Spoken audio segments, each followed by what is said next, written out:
hermanos. Pues vamos a ver su palabra, ¿verdad? Como le dije, aquí venimos, hermanos, no a contar chistes, ¿verdad? No venimos a hacer activismo, ¿verdad? A hacer actividades, ¿verdad? Para que todos estemos ocupados, para que los matrimonios estén ocupados y se sientan acompañados, que no es malo, para que ¿verdad? Los solteros vengan y aquí tengan amistades. No venimos a eso, pero tampoco sería malo, ¿verdad? No venimos aquí, hermanos, como un club a ser amigos, amigas, ¿verdad? Ese no es el propósito, aunque si se hace no es malo, es bueno, ¿verdad? Lo que venimos aquí, hermanos, es aprender de nuestro Dios, a aprender de nuestro Señor, a someternos a su voluntad, a glorificarle, a cantarle, a adorarle y a tener la reunión, hermanos, de los hermanos, la comunión, como se ha estipulado unos con otros, porque es un mandamiento de Dios el reunirse, ¿verdad? Y Dios ha estipulado, hermanos, desde la eternidad, ¿verdad? Allá en un tiempo en la eternidad, los planes para su creación, su desarrollo y su salvación, sabiendo que iba a haber una caída. Pero fíjense, hermanos, qué hermoso que Dios sabía que los ángeles iban a caer. Él sabía que los ángeles iban a caer, pero Él no hizo un plan para ellos. Pero Él sí sabía que el hombre, el ser humano, iba a caer, y sí hizo un plan para nosotros, ¿verdad? Y ese plan, sabemos, hermano, que es el plan a través de la muerte, ¿verdad? La venida a la tierra, muerte y resurrección de nuestro Señor Jesucristo. En este plan, ¿verdad? Está el de una raza caída. No fue un plan de Dios hacer una raza caída, pero Él vio en esta creación que hizo, vio que esa raza, esa creación iba a caer. Y también creó un redentor, un salvador. Y diseñó este plan, hermanos, porque así le plació, por el puro afecto de su voluntad, para gloria y honra de su nombre. Pero ¿por qué Dios hace esto? ¿Por qué Dios hace lo otro? ¿Sabe por qué, hermano? Porque Él es Dios. Porque Él hace lo que quiere. Y si no fuera un Dios bueno, ¿verdad? Y recto e íntegro, ni usted ni yo, hermanos, ahorita estuviéramos aquí. Porque a veces, ¿verdad? Nos quejamos, pero ¿por qué? ¿Por qué no tengo esto? ¿Pero por qué no tengo el otro? ¿Pero por qué esta situación? Hermano, gocémonos, ¿verdad? En que el Señor es bueno. Aún en medio de nuestras circunstancias, Él no deja de ser bueno y de ser digno y de ser santo y de ser puro, ¿verdad? Vamos a ir a Juan 16:1. Es maravilloso, hermanos, el saber que usted está aquí por el poder de Dios. Usted está aquí, hermanos, porque Dios así lo permitió, ¿verdad? Gloria a Dios, hermanos. Y dice ahí en Juan 16:1, dice: estas cosas les he hablado para que no tengan tropiezo, los expulsarán de las sinagogas, y aún viene la hora cuando cualquiera que los mate pensará que rinde servicio a Dios. Y harán esto porque no conocen al Padre ni a mí, mas les he dicho estas cosas para que cuando llegue la hora se acuerden de lo que ya les había dicho. Fíjate, dice, hermanos, que viene una hora, y ha habido todo el tiempo, hermanos, ha habido tiempos de persecución sobre la iglesia cristiana, ¿verdad? Y todavía ahorita hay persecución, y viene una persecución todavía más grande, ¿verdad? En el final de los tiempos. Dice, pero harán esto porque no conocen al Padre ni a mí, ¿verdad? Dice que cualquiera que los mate pensará que rinde un servicio a Dios. Así es, hermano, ¿verdad? Tenemos religiones, judíos, el catolicismo, musulmanes, budistas y religiones que matan pensando que le hacen un servicio, ¿verdad? Algunos a Dios y algunos a su Dios. Dice ahí en el 4, esto no se los dije al principio porque yo estaba con ustedes, pero ahora voy al que me envió, y ninguno de ustedes me pregunta: ¿a dónde vas? Antes, porque les he dicho estas cosas, tristeza de tristeza se ha llenado su corazón, pero les digo la verdad, les conviene que yo me vaya, porque si no me fuese, el Consolador no vendré a ustedes, mas si me fuere, se los enviaré. El Consolador, hermanos, es el Espíritu Santo. Ellos estaban tristes porque el Señor Jesús les había dicho: me voy a ir. Dijo: pero les digo la verdad, conviene que yo me vaya, porque les voy a mandar a alguien, ¿verdad? Al Consolador, el Espíritu Santo. Dice: y cuando Él venga, Él convencerá al mundo de pecado, de justicia y de juicio. De pecado, por cuanto no creen en mí; de justicia, por cuanto voy al Padre y no me veréis más; y de juicio, por cuanto el príncipe de este mundo ha sido ya juzgado. Aún tengo muchas cosas que decirles, pero ahora no las pueden sobrellevar. Pero cuando venga el Espíritu de verdad, aquí ya no dice el Consolador, aquí ya dice el Espíritu. Pero cuando venga el Espíritu de verdad, Él los guiará a toda verdad, porque les hablará, porque no hablará por su propia cuenta, sino que hablará todo lo que oyere y se los hará saber las cosas que habrán de venir. Él me glorificará, porque tomará de lo mío y se los dará a saber. Todo lo que tiene el Padre es mío, por eso dije que tomará de lo mío y os lo hará saber. Fíjense, hermano, lo que dice aquí, algo bien importante, ¿verdad? Que el Señor Jesucristo vivía en la tierra, ¿verdad? Pero solamente eran bendecidos solamente los que estaban alrededor de Él. Pero Él dice: les conviene que me vaya, porque vendrá alguien que estará dentro de ustedes. Este es el Espíritu Santo, el Consolador. Les conviene que yo me vaya. Y dice: no solamente porque Él vendrá a morar en ustedes, sino cuando Él venga a morar en ustedes, dice, Él convencerá al mundo de pecado, de justicia y de juicio. Vamos a ver eso, hermano. ¿Qué quiere decir eso? Que Dios convence a la gente de pecado, de justicia y de juicio. Y aquí nos lo explica más abajito. Dice: de pecado, por cuanto no creen en mí. El Espíritu Santo, hermanos, viene a convencer a la gente que es pecadora, ¿verdad? ¿Cómo sabe usted que es un pecador? Usted dice: pues yo soy un pecador porque a veces miento, a veces tomo algo que no es mío, a veces desobedezco a Dios, hago cosas indebidas, a veces hago cosas bien grandes, depende del pecado que se mueva cada quien, ¿verdad? Pero aquí dice: el Espíritu Santo los convencerá de pecado, fíjese, por cuanto no creen en mí. ¿Sabe cuál es el mayor pecado que hay, hermanos? El pecado de muerte eterna. Dice: el Espíritu Santo les va a convencer de pecado, pero no de sus pecados que hace a diario, bueno, también, pero el pecado más importante que tenemos que vencer es el pecado de la incredulidad, el pecado de no creer que Jesucristo es el Salvador y Señor. Ese es el pecado más grande.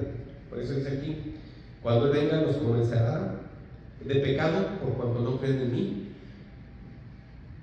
Qué duro, hermanos, es este. Los va a convencer, ¿verdad? No de sus pecados diarios, sino de creer en el Señor Jesús, y de que si no crees en Él, estás en pecado, y el pecado es muerte, y muerte eterna. Entonces el Espíritu Santo viene y nos convence de que Jesucristo es el Salvador, es el Rey, es el Señor, y que por medio de Él podemos tener vida eterna. Y luego dice: de justicia. Fíjense, hermano, dice: también nos va a convencer de justicia, ¿verdad? ¿Esto qué quiere decir, hermano? Que el hombre es injusto, ¿verdad? El hombre carece de justicia, de integridad. El hombre carece, hermanos, de integridad, de rectitud total. Así usted, hermanos, diera su vida por una persona que está muriendo, usted carece de injusticia e integridad delante de Dios. Usted puede morir y le es contado con los hombres. Usted puede dar vender su casa ahorita y dársela a los pobres, y es una justicia, hermano, terrenal. Usted puede dar de comer a quien usted quiera, darle su dinero, darle su cheque, hacer las obras que usted quiera, vivir para servir. Y esa justicia, hermano, no le va a contar para nada delante de Dios. La única justicia que cuenta, hermanos, es a través de Jesucristo, es a través de Dios, porque nosotros, hermanos, dice la palabra de Dios, vivimos en tinieblas, en necedad, vivimos en maldad, y solamente, hermanos, la única justicia ¿verdad?, que nos hace justos delante de Dios es tener a Jesucristo en nuestras vidas. Entonces nos convence, ¿verdad? Dice aquí, de justicia, ¿verdad? Que no hay rectitud en nosotros, que el único justo es Cristo y que su rectitud es la que nos absuelve y la que nos hace, ¿verdad?, agradables delante de Dios. Entonces, sí se entiende, ¿verdad? Dios demanda rectitud, Dios demanda integridad, Dios demanda justicia, ¿verdad? ¿Qué es justicia, hermanos? Rectitud, integridad. Eso es justicia, rectitud, integridad y algunas cosas más. La tenemos, no la tenemos, carecemos de ella porque vivimos en un mundo espiritual caído, ¿verdad? Solamente la obtenemos por medio de Jesucristo. Dice, dice, de pecado por cuanto no creen en mí, de justicia por cuanto voy al Padre y no me verán más, ¿verdad? Entonces, hermanos, Él era el justificador, el que justifica, y Él vino, hermanos, para morir en la cruz, ¿verdad? Y ya iba hacia el Padre, ya consumado está, Él pagó, hermanos, para imputarnos esa justicia. Él era la justicia, el único justo. Dice, y de juicio, por cuanto el príncipe de este mundo ha sido ya juzgado. ¿Qué pasa, hermano, con el juicio? Los juicios del ser humano son ciegos. Nuestros juicios, nuestros pensamientos, hermano, de cómo juzgamos las cosas, ¿verdad?, son defectuosos, son malos, son pervertidos, son incapaces. Y yo recuerdo, hermanos, antes de ser cristiano, que yo me creía bien sabio, me creía bien puro, me creía bien recto, pero la verdad, hermano, estaba más sucio que nada. Pero yo me creía, ¿verdad?, pero no, si yo me ponía delante de la palabra, hermano, pues la verdad, hermano, que estaba totalmente alejado, ¿verdad?, de los juicios de Dios. Por eso, hermano, es necesario que nosotros, hermano, nos sometamos, ¿verdad?, al conocimiento de la palabra de Dios para que veamos cómo nuestros juicios, hermano, están mal. Entonces, Él dice, convence a los hombres de sus juicios malos. Solamente, ¿verdad?, el Espíritu Santo, hermanos, nos convence que vivimos en un mundo de maldad y vivimos nosotros mismos dentro de esa maldad, ¿verdad? Y nos vamos limpiando y nos vamos purificando. Y también de juicio, hermano, por cuanto el príncipe de este mundo ha sido ya juzgado, ¿verdad? Satanás, hermano, como príncipe de este mundo, ¿verdad?, pervierte el juicio y lleva a los hombres, ¿verdad?, y aparta a los hombres de la verdad. Jesucristo venció a Satanás y ya ha sido vencido. La condena a Satanás, hermanos, ¿verdad?, ya ha sido estipulada. ¿Cuál es la condena de Satanás? Satanás ya está condenado. Él, hermanos, ¿verdad?, tiene un tiempo, ¿verdad?, estipulado, en el cual dice la palabra de Dios que irá al lago de fuego, él y todos sus ángeles.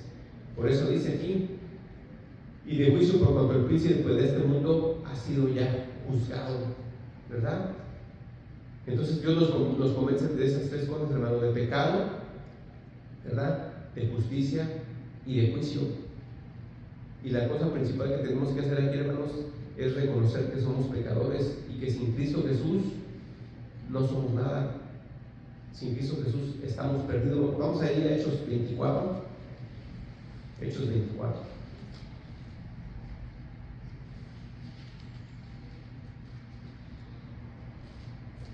Aquí, ¿a cuántos han convencido, hermanos, el Espíritu Santo del juicio? El que sus juicios estaban torcidos y pervertidos. A mí sí, ¿verdad? Nos convence del juicio, que nuestros juicios estaban mal, estaban errados, estaban torcidos.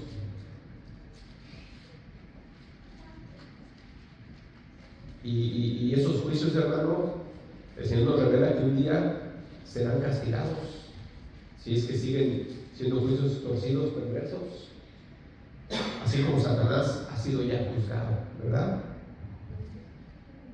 Dice Hechos 24-22. Aquí vemos, hermano, a Pablo compartiendo a Félix. Félix era un gobernante, ¿verdad?, de aquellos tiempos, de una ciudad, ¿verdad? No recuerdo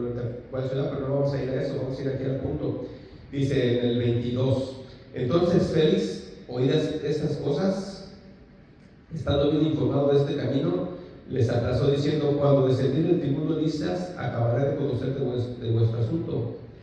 Y mandó al centurión que custodiase a Pablo, pero que se le concediese alguna libertad y que no se le impidiese a ninguno de los suyos servir o venir a él. Fíjese, Félix, ¿verdad? Pues tenía algunos beneficios para con Pablo, o sea, a lo mejor él pensaba que era bueno, no quería hacer mucha maldad con él, pero fíjese lo que pasa aquí.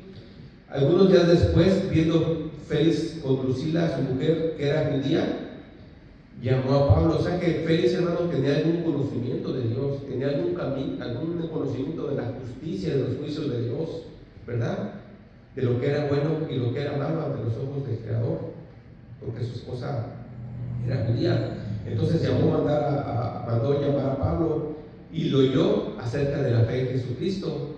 Fíjese, él quería escuchar de Jesucristo. Pues bueno, tráiganse a Pablo, vamos a ver qué nos dice, a ver qué me dice. Pues mi esposa es judía, a ver, vamos a ver. Solo Dios sabe con qué propósito lo hizo, ¿verdad?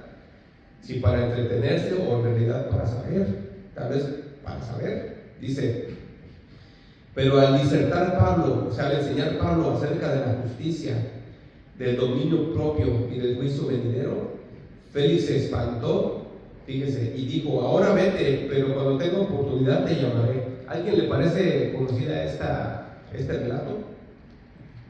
Yo creo que a todos, hermanos. Dice, pero Pablo al decirle acerca de la justicia, del dominio propio y del juicio venidero, Félix se espantó y le dijo, vete, otro día nos vemos. Fíjese, hermanos. Entonces volvemos una vez más. Pablo, ¿de qué le habló? Acerca del dominio propio. ¿Qué es el dominio propio, hermanos? Es el autocontrol que tenemos que tener como personas, como seres humanos. Dominio propio. Cuando tú, ¿verdad? Empiezas a conocer a Dios, por eso es muy malamente, hermanos, usado la famosa invitación a la gente a recibir a Cristo. ¿Cómo se hace?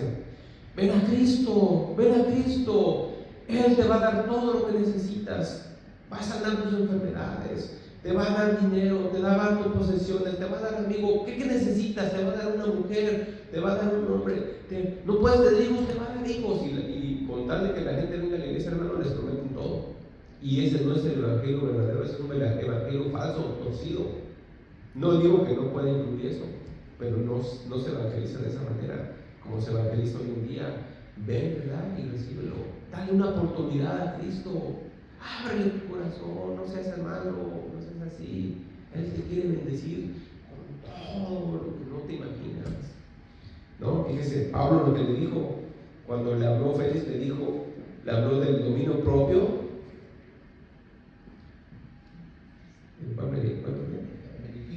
25. Pablo le habló acerca de la justicia, del dominio propio y del juicio venidero. Bueno, primero empezó Pablo por la justicia. ¿Qué es la justicia, hermanos? La rectitud, la integridad que Dios demanda de una persona. Y Dios le dijo, ¿sabes qué? Dios demanda rectitud y justicia, pero seguramente le habló de Jesucristo, y esa justicia no la puedes obtener sino solamente por Jesucristo. Y Él quiere que te alejes de tus maldades y de tus pecados, porque Dios demanda rectitud y el ser humano está caído. El ser humano, ¿verdad?, por naturaleza es malvado. Le habló de la justicia, y luego de hablarle de la justicia, ¿verdad?, y una vez que conozcas a Jesucristo, tienes que tener integridad, tienes que cambiar tu vida, ¿verdad? Tienes que tener entonces un autocontrol, un dominio propio. ¿Cuántos tenemos dominio propio, hermanos, en nuestras vidas? ¿Cuántos tenemos control sobre nuestros pensamientos, sobre nuestras actitudes, sobre nuestra vida?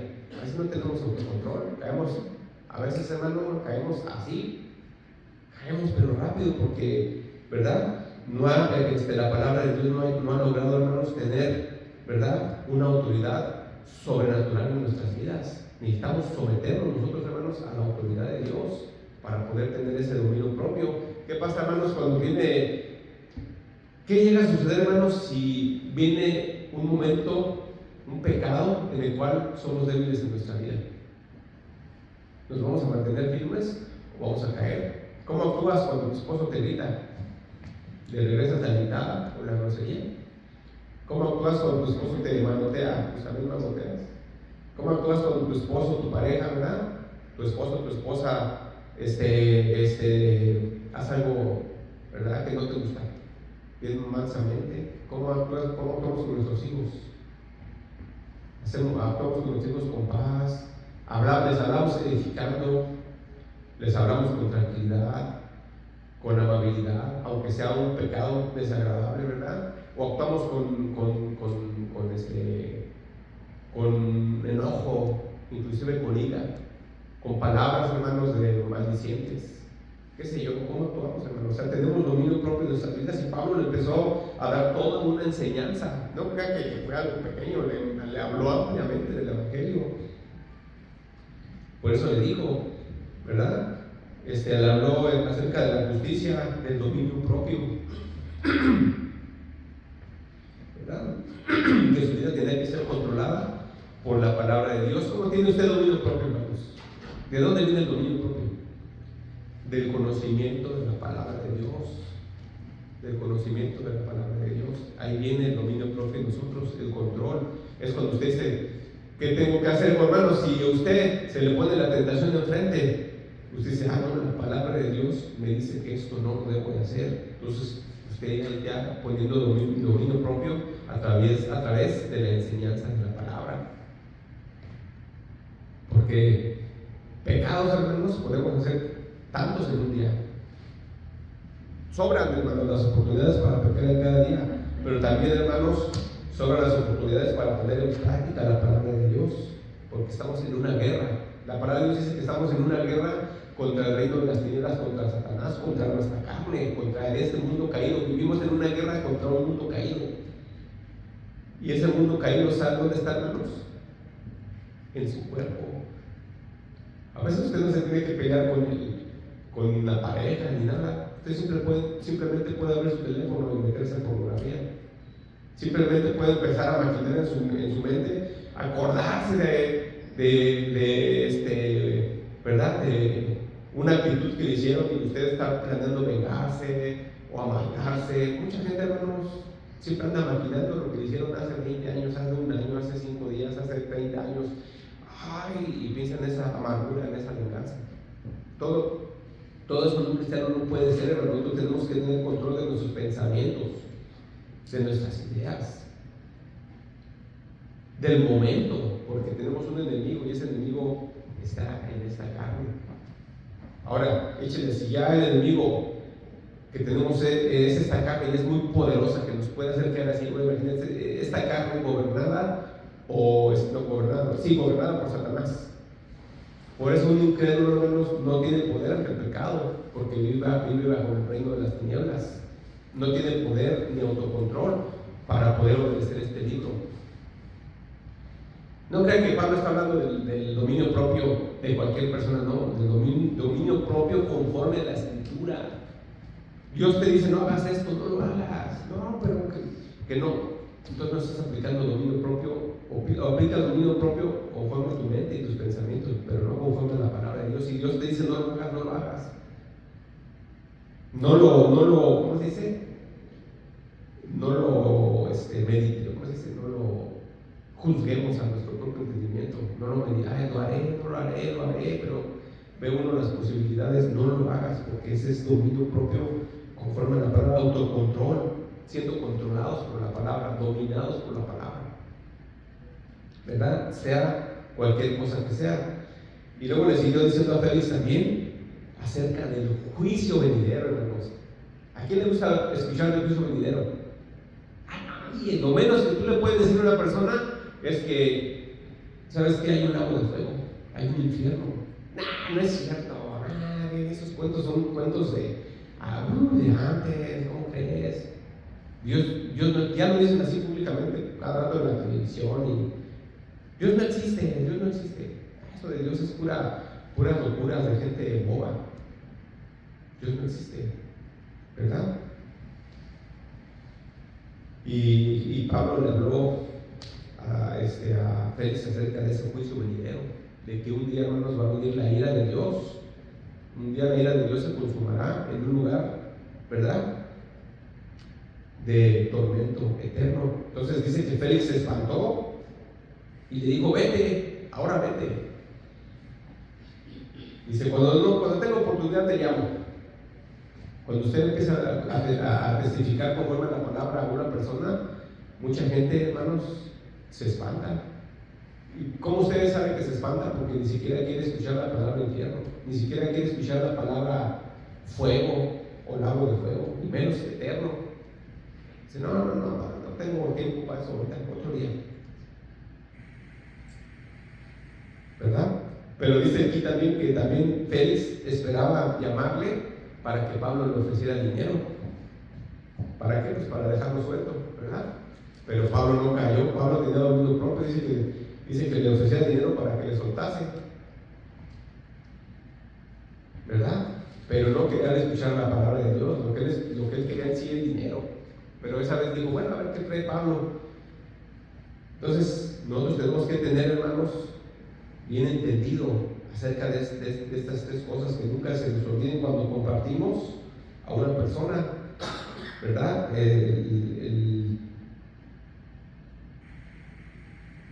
El dominio propio, la justicia, el dominio propio y el juicio venidero. Eso tenemos, tres cosas que tenemos que hablar a la gente. No, Jesús te ama, mira cómo te ama, mira, ahí está en una cruz, por favor, dale, es un poquito. No, a la persona dile, ¿sabes qué? Mira, Dios demanda justicia, rectitud. Nuestro Señor vino y trajo esa rectitud hacia nosotros, ¿verdad? Tienes que obedecer a Dios, tienes que aceptarlo como Señor y Salvador. Y número 3, si no lo haces, hay un juicio venidero, hay un infierno. Si tú te resistes a obedecer a Dios, vas directo al lago de fuego. Lo creas o no lo creas, te rías o no te rías, vas al lago de fuego. Mucha gente se ríe. ¿Cómo Dios está bueno? ¿Cómo Dios está bueno? ¿Cómo que son cuentos chinos? No lo creo porque no lo quiero creer, porque Dios es bueno, ¿verdad? Porque la palabra dice que Satanás, hermano, ha torcido los juicios de la gente, como decíamos aquí al principio. Satanás ha torcido. Satanás no, pero ¿cómo dice que Satanás ciega la vista de la gente? ¿Cómo? El entendimiento de la gente, ¿cómo? Pues haciéndole creer a un hermano por medio de científicos, por medio de físicos, por medio de historiadores, de cualquier persona que hable, que diga, es que está comprobado que el Big Bang y que la Tierra, ¿verdad? El universo se deshace y se vuelve a hacerse, no hay un Dios. Y la gente se lo cree, hermanos. La gente se lo cree. Vamos a Romanos 1:16 más adelantito. Yo antes era uno de esos, hermano, cuando a mí me hablaban de Dios, yo decía, ya sé que me van a decir. Me van a decir que Cristo, ¿verdad? Que Cristo, y que tengo que acercarme a Él, y que tengo que dejar de tomar, y que tengo que dejar de andar que así, que así. Yo no. A mí me gustan las discotecas. Ir a la disco, me gusta andar en el cotorreo, yo no me voy a ir a meter en una iglesia. Me gusta esto, ¿para qué le digo todo lo que me gustaba? ¿Verdad? Pero me gustaban muchas cosas que no, ¿verdad? Era nada bueno, ni menos glorificaban a Dios. Dice Romanos 1:16, porque no me avergüenzo del Evangelio, porque es poder de Dios para salvación a todo aquel que cree, al judío primeramente y también al griego. Fíjese, ¿qué es el Evangelio, hermanos? Es el poder de Dios, es el poder de Dios por medio del Espíritu Santo, ¿verdad? Haciéndonos creer. Dice, al judío primeramente y también al griego, porque en el Evangelio la justicia de Dios se revela por fe y para fe, como está escrito, mas el justo por la fe vivirá. Dice, porque en el Evangelio la justicia de Dios se revela por fe y para fe. ¿Cómo Dios nos permite, hermanos, que entremos a esa justificación delante de Él? ¿Quién es la justicia de Dios? ¿Cómo se llama la justicia de Dios? Cristo. Cristo nos hace rectos, Cristo nos hace limpios, nos hace santos, ¿verdad? ¿Y cómo se obtiene eso? Esa justicia por medio de la fe. ¿Cómo puede usted creer en Jesucristo? Pues simplemente por fe. ¿Y esa fe enviada de quién? Enviada de parte de Dios, ¿verdad? Y luego dice en el 18, porque la ira de Dios se revela desde el cielo contra toda impiedad e injusticia de los hombres que detienen con injusticia la verdad. Fíjese, la ira de Dios se revela desde el cielo. Dios muestra, hermanos, sus destellos de ira, aún en este tiempo, contra toda impiedad e injusticia de los hombres que detienen con injusticia la verdad. Hermanos, Dios ha castigado a pueblos. Hubo un tiempo, hermanos, que la gente, hermanos, se rebelaba contra Dios con injusticias, impiedad y maldad. ¿Quién fue esa generación, hermanos? La generación de Noé, o de antes de Noé, pues, desde él para atrás. ¿Cómo reveló Dios su ira? Los mató, los destruyó, mató a millones, miles, tal vez miles de millones de personas y animales y todo. Dice que Dios revela desde el cielo, se revela contra toda maldad. Dios, hermano, no está a gusto con nuestras maldades y necedades. Él, hermanos, disciplina. Dice a todas aquellas personas que detienen con injusticia la verdad. ¿Qué quiere decir detener con injusticia la verdad, hermanos? Yo poner mis opiniones, mis pensamientos y mis ideas por encima de la palabra de Dios. Estoy deteniendo la verdad de Dios. Me estoy oponiendo a la verdad, en otras palabras. La ira, hermanos, si yo me opongo a su verdad, si yo me opongo a la escritura de Dios, puede llegar un momento, hermano, que la ira de Dios se revele en mi vida. De X manera, desde algo pequeño, hermanos, hasta algo muy grande. Pero dice la palabra de Dios que la ira de Dios se revelará al final de los tiempos. ¿Cómo se va a revelar? Pues trayendo a la tierra, hermano, un caos. Y viene pronto ese caos, viene el tiempo de la gran tribulación, en el que dice la palabra de Dios, hermanos, que este mundo, ya la ira de Dios está en este país.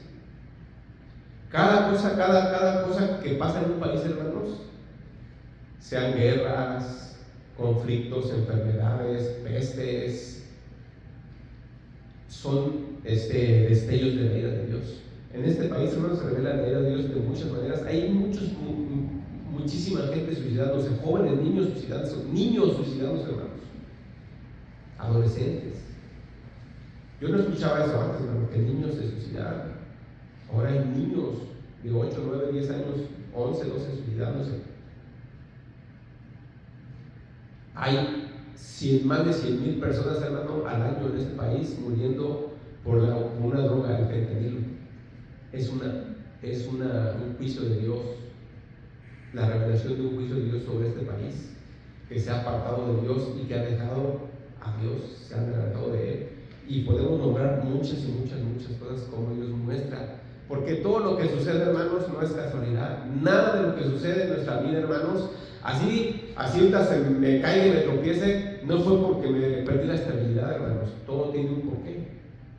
Dios tiene el control de todo. Dios muchas veces, hermanos, llama nuestra atención, ¿verdad? Pidiendo que nos arrepintamos por medio de su palabra, primeramente. Cuando su hijo está mal, ¿qué hace usted con su hijo? Le llama la atención primero, ¿no? Le llama la atención, ay, que ya no vuelvas a hacer. Si es la primera, ¿no? Ya no lo vuelvas a hacer, mira, para la otra que lo hagas, te voy a castigar. No te la voy a pasar.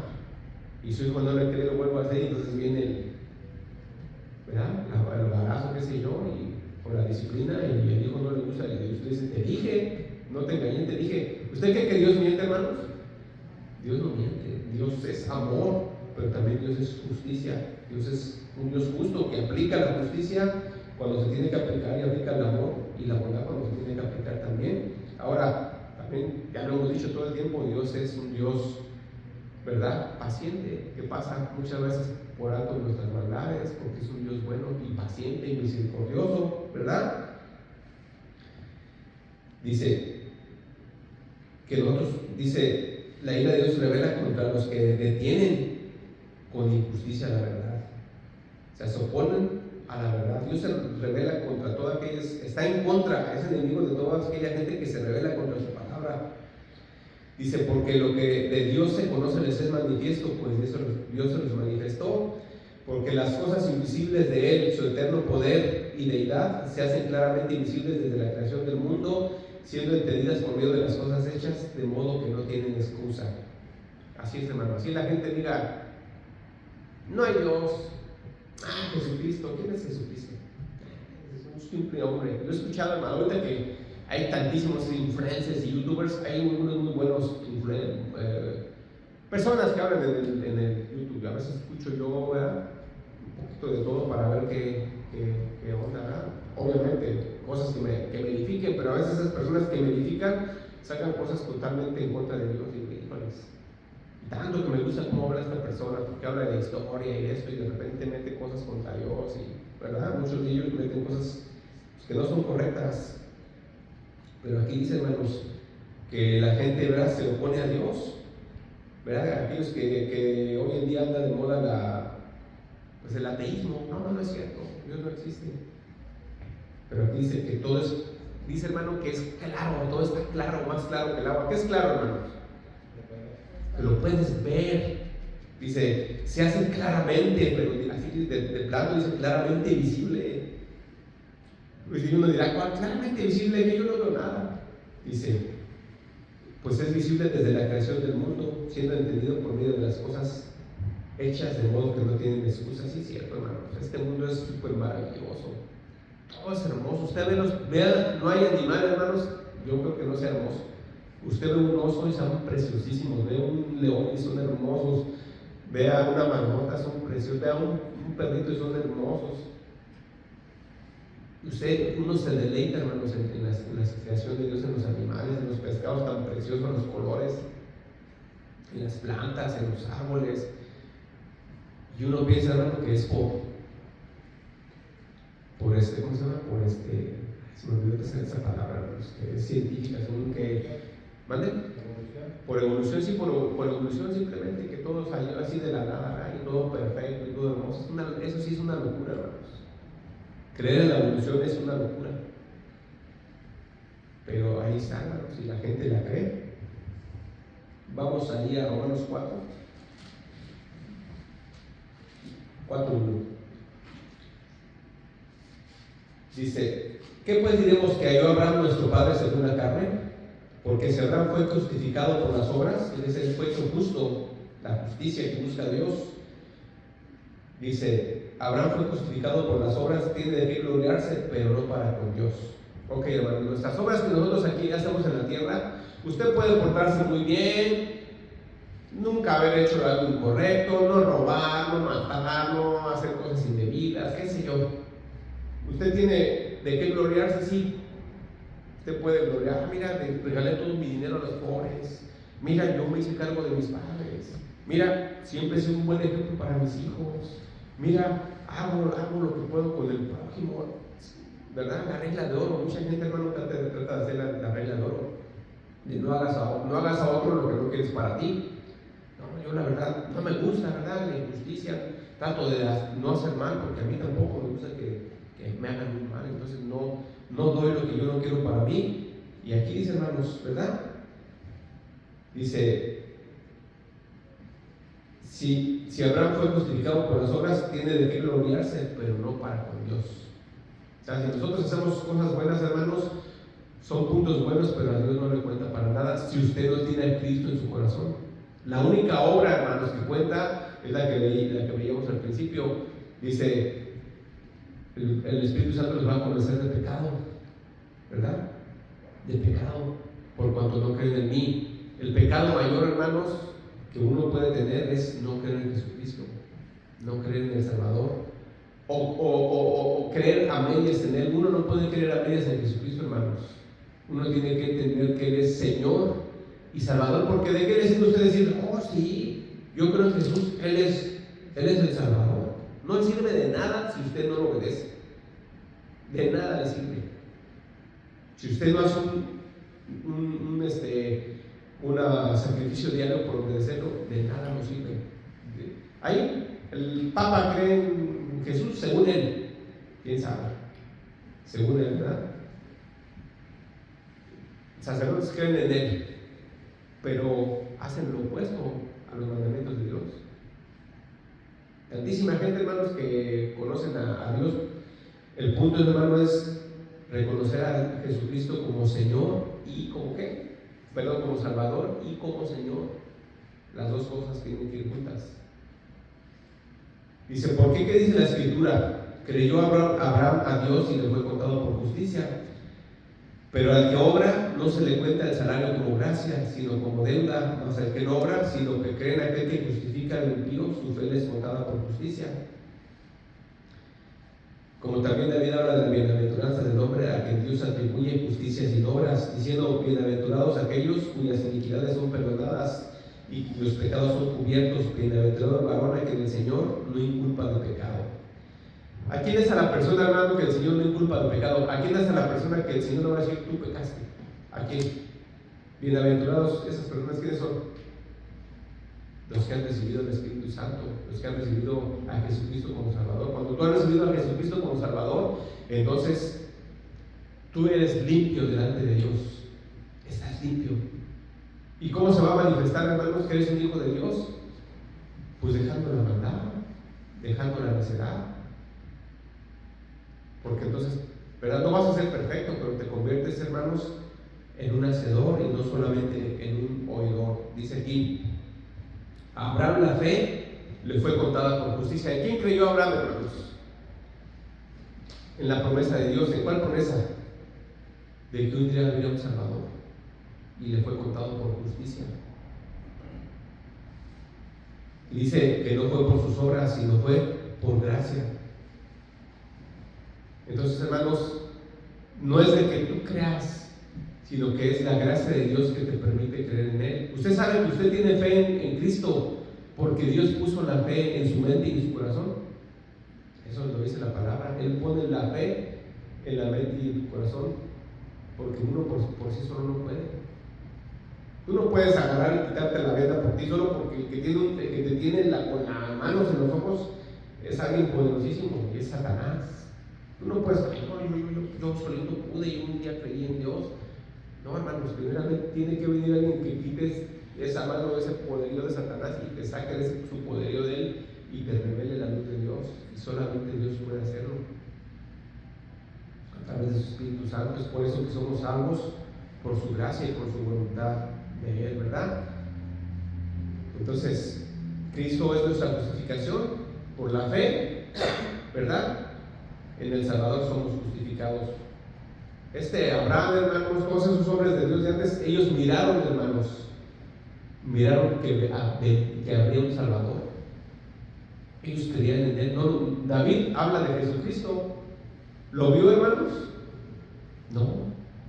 Los profetas hablan de Jesucristo, ¿lo vieron? No, pero creyeron, hermanos, que vendría un Salvador, un Mesías, el prometido. Vamos a Juan 9:35. Es precioso, hermano, la palabra del Señor es preciosa, porque nos abre el entendimiento, Señor, porque nos trae paz, porque nos trae certeza también de salvación. Juan 9:35 dice, ¿se acuerda usted, verdad, la historia del hombre que nació ciego, verdad? Dice la palabra que un hombre nació ciego y Jesucristo, ¿verdad? Le puso lodo en los ojos y lo mandó a que se lavara en el estanque de Siloé, ¿se acuerda? Entonces a este hombre lo expulsan de la sinagoga y luego dice allí en el 35, se encuentra este hombre, ¿verdad? Lo mandó, le puso lodo, le dijo, ve, lávate en el estanque y vas a ver, ¿verdad? Entonces oyó Jesús que habían expulsado a este hombre, al que había sido ciego, ¿verdad? Y hallándole, le digo, ¿usted cree que, hermanos, usted cree que Jesucristo lo encontró al ciego de una casualidad? No, Jesucristo fue y lo buscó, fue y lo halló. Así que cada uno de los que somos hijos de Dios, hermanos, Jesucristo ha encontrado el momento propicio y el tiempo para buscarnos, para acercarnos, porque nos ama. Si usted está aquí, hermano, el Señor un día puso en su corazón una cita, el Señor tiene la cita con usted.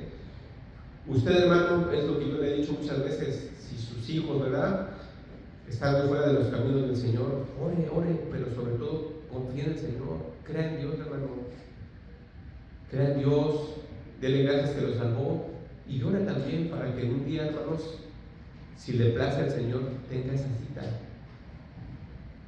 con cualquiera de nuestros familiares, que un día esa cita sea una cita, hermanos, para el llamamiento eficaz, el llamamiento eterno, ¿verdad? Y usted va a descansar como hermano, pues sabiendo que Dios es el que hace esas citas, ¿verdad? Dice, y oyó Jesús que le habían expulsado, y hallándole, le dijo, ¿crees tú en el Hijo de Dios? Y el que había sido ciego le respondió, ¿quién es, Señor, para que crea en él? Él no sabía, ¿verdad? Le dijo, ¿quién es, Señor, para que crea en él? Y le dijo Jesús, pues le has visto, y el que habla contigo, él es. Fíjese, y el ciego le dijo, creo, Señor. ¿Y qué hizo? Le adoró. Aquí está, hermanos, una de las claves, ¿verdad? De una persona salva. Una persona salva, ¿qué hace cuando es salva? Le adora. ¿Cómo se le adora a Dios, hermanos? Dice que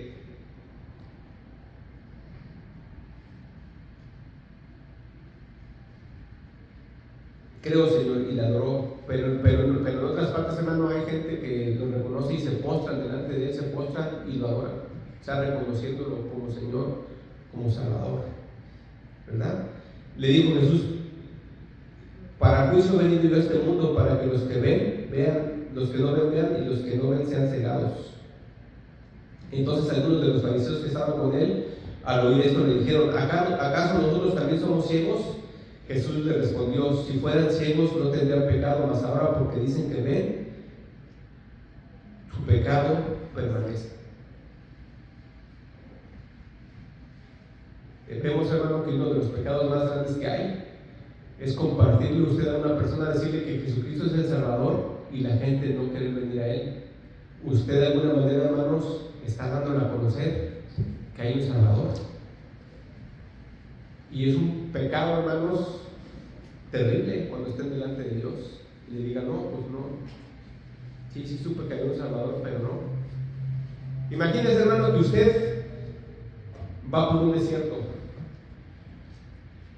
y usted se está muriendo de sed, está casi ya muriéndose de sed, y una persona le dice, mira, vete aquí por este camino y ahí está un manantial, ¿verdad? Pero usted ve puras rocas. Dice, no, yo no veo nada. Y usted ve para allá, hermanos, y ve seguramente para allá hay un río. Pero lo mismo pasó aquí, hermanos, ¿verdad? Lo mismo pasa cuando usted a la gente le dice, mira, acércate a Jesús.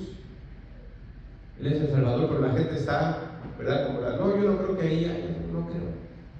No. Puede ser que hasta lo vea, hermanos, a lo lejos y diga, no creo. Como que se mira, pero no. Ese es el pecado, hermanos. Por eso dice el Señor, para juicio he venido yo a este mundo, para que los que ven vean y los que ven sean cegados. Entonces el Señor, hermanos, vino para eso, para hacer rectitud y para hacer brillar la rectitud en aquellos que no la lograban ver. Vamos ahí a Marcos 4:19.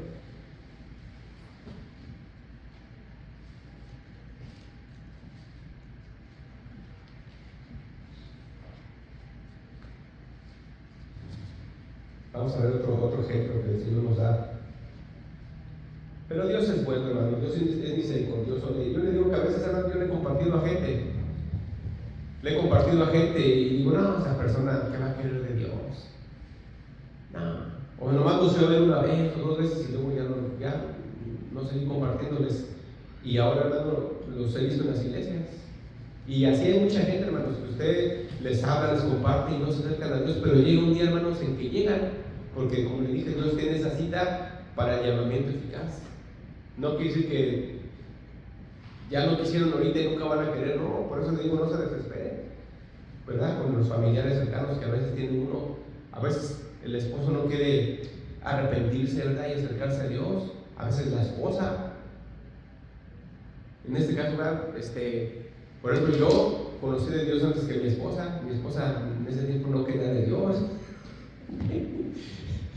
Es que dice, y tiene razón, hermano, porque es que no me daba ningún buen ejemplo, digo, pues eso sí es cierto. Al contrario, hermano, yo creo que era piedra de tropiezo, ¿verdad? pues era piedra de tropiezo. Y le voy a decir algo, hermano, conocía de Dios, mas no tenía todavía a Dios en mi corazón. Porque una cosa, hermano, es conocer a Dios y otra cosa es tenerlo en el corazón. Y eso me pasaba a mí. Sabía de Dios, iba a la iglesia, pero todavía no tenía a Jesucristo en mi corazón. Dice Marcos 4:19. Así que no nos desesperemos, hermano, porque cuando menos lo esperamos, hermano, Dios puede hacer el milagro, ¿verdad? Marcos 4:19 dice: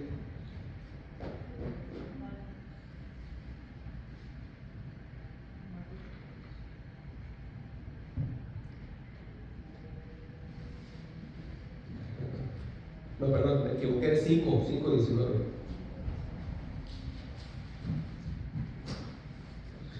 Fíjese aquí, nuestro Señor Jesucristo sana al endemoniado gadareno, ¿verdad?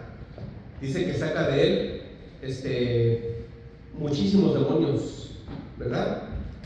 Dice que este hombre, gadareno, hermanos, vivía atormentado, y la gente, ¿verdad?, de ahí, de ese lugar, le tenía mucho miedo. Pero él tenía una cita con nuestro Señor Jesucristo, hermanos, porque el Señor Jesús, ¿verdad?, lo tenía listo para abrir los ojos, para justificarlo, para amarlo. Dice en el 19 más dice en el 18, que el gadareno entró en la barca. Dice, al entrar él en la barca, el que había estado endemoniado le rogaba que le dejase estar con él. O sea, el endemoniado quería hablar con Jesús. Le dijo: quiero seguirte, como que dice: quiero ser tu discípulo, quiero ir contigo. Quiero seguirte, Señor. Fíjese lo que le dijo el Señor Jesús. Mas Jesús no se lo permitió, sino que le dijo: vete a tu casa, a los tuyos, y cuéntales cuán grandes cosas el Señor ha hecho contigo y cómo ha tenido misericordia de ti. Y se fue y comenzó a publicar en Decápolis cuán grandes cosas había hecho Jesús con él, y todos se maravillaban. Fíjese, a veces dice uno, hermanos: no, es que yo necesito un curso de un discipulado, hermanos. Necesito evangelismo explosivo, ¿cómo se llama? Sobrecargado, reloaded, para de verdad saber cómo llegar a la gente, compartir la palabra. ¿Necesitaremos eso, hermanos, para compartir a alguien de la salvación? ¿Qué necesitamos para compartir a la gente de la salvación? Simplemente, hermanos, lo que Dios ha hecho con nosotros. Obviamente, sin dejar de decirle arrepentimiento, ¿verdad? Pero la gente, al verlo a ustedes, hermanos, ellos van a creer, ellos van a saber, a conocer. Dice: vete a tu casa y a los tuyos y cuéntales cuán grandes cosas el Señor ha hecho contigo. Ve y cuéntales. Y cómo ha tenido misericordia de ti. Y se fue y comenzó a publicar en Decápolis. Sí es bueno también, hermanos, compartir nuestro testimonio de que el Señor nos ha libertado, nos ha librado. Porque ¿quién de nosotros, hermanos, cuando recién nos convertimos, tenemos todos los, ¿cómo se llama? Yo se lo digo, hermanos, ahora de cómo hay que compartir los que ya tenemos años en la iglesia. Tienes que compartir, ¿verdad?, con el arrepentimiento, con el juicio, y hay unas buenas nuevas, que es el Salvador. Para un nuevo no le vas a decir: ay, aprende de todo esto, pues no, pero puede ir y compartir, hermanos, simplemente dando su testimonio de que ha sido libre. Porque Dios hace milagros, hizo milagros y seguirá haciendo milagros, ¿verdad? Vamos a ponernos de pie, hermanos.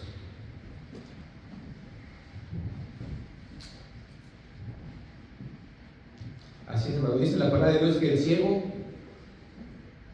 se acercó a nuestro Señor Jesucristo.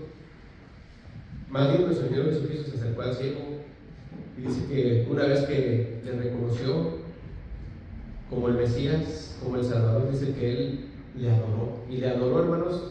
En aquel tiempo no se adoraba si no se postraba la gente. Cuando habla de adorar, la gente se postraba rostro en tierra, con la cara en la tierra, se postraba y adoraba. Dice que este hombre le adoró, porque lo reconoció no solamente como su Salvador, sino también como Señor y como Salvador. Usted no se puede postrar, ¿verdad?, delante de alguien que no tiene autoridad. Dios nos manda, hermano, que nos postremos. Adorarle quiere decir rendir nuestro corazón a Él, rendir nuestro ser, todo nuestro ser a Él. ¿Y qué quiere decir rendir nuestro ser, hermanos? Someter nuestra voluntad a Cristo. Eso quiere decir rendir el ser. No es te rindo mi corazón, algo así como muy bonito, como que muy místico. No, rendir tu corazón significa rendir, ¿verdad?, tu vida a la palabra de Dios, a la voluntad de Él. Y también vamos al otro, al Gadareno, hermanos, y le digo: Señor, quiero seguirte, Señor. Igual nosotros, hermanos, todos los días tenemos que hacer eso, seguirlo. ¿Cómo lo vamos a seguir? Pues tomando un tiempo para Él. Ahora le pregunto algo, hermanos: ¿tiene usted en su agenda, tiene al Señor en su agenda diaria? En su agenda semanal. A lo mejor, hermanos, no lo tenemos ni en la agenda no diaria, a lo mejor ni en la agenda semanal. O a lo mejor en nuestra agenda, hermanos, nada más está el domingo. Pero ¿por qué no ponerlo en nuestra agenda diaria, hermanos? Si Él, hermanos, nos ha venido a librar, Señor, nos ha venido a librar, hermanos, del juicio venidero, de la ira eterna. Y vino y se hizo carne y murió por nosotros. Y nos libró, y nos limpió, nos purificó. Y a muchos de nosotros, hermano, inclusive nos limpió de espíritus inmundos, de enfermedades. ¿Cómo no habremos de postrarnos delante de Él, hermanos, y adorarle y hacer esa agenda todos los días, hermanos? Es agendar un día con Él, una hora con Él. Te damos gracias, Padre Santo, porque eres un Dios maravilloso, Señor. Tú un día, Señor, tuviste la cita con nosotros, en la cual nos hablaste, Señor. Ahora nuestros ojos han sido abiertos. No permitas que seamos como los fariseos, Señor, que viendo nos pongamos las manos en nuestros ojos, Señor, para no ver.